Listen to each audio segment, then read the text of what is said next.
أعوذ بالله من الشيطان الرجيم. بسم الله الرحمن الرحيم. يا أيها المزمل قم الليل إلا قليلا نصفه أو انقص منه قليلا أو زد عليه ورتل القرآن ترتيلا إنا سنلقي عليك قولا ثقيلا إن ناشئة الليل هي أشد وطئا وأقوم قيلا إن لك في النهار سبحا طويلا واذكر اسم ربك وتبتل إليه تبتيلا رب المشرق والمغرب لا إله إلا هو فاتخذه وكيلا واصبر على ما يقولون واهجرهم هجرا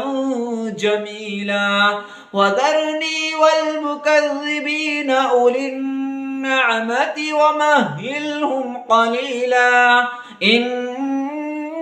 لدينا أنكالا وجحيما وطعاما ذا غصة وعذابا أليما يوم ترجف الأرض والجبال وكانت الجبال كثيبا مهيلا إنا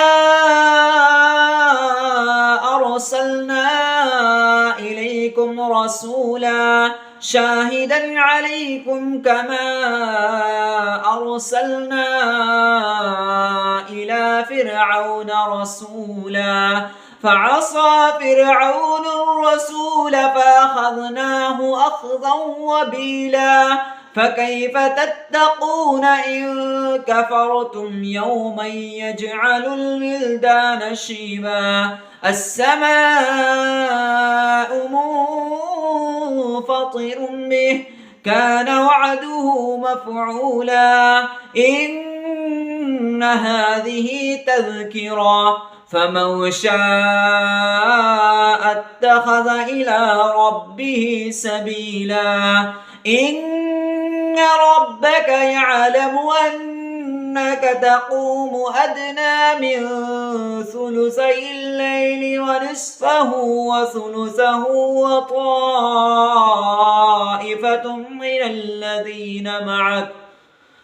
والله يقدر الليل والنهار علم أن لن تحصوه فتاب عليكم فاقرؤوا ما تيسر من القرآن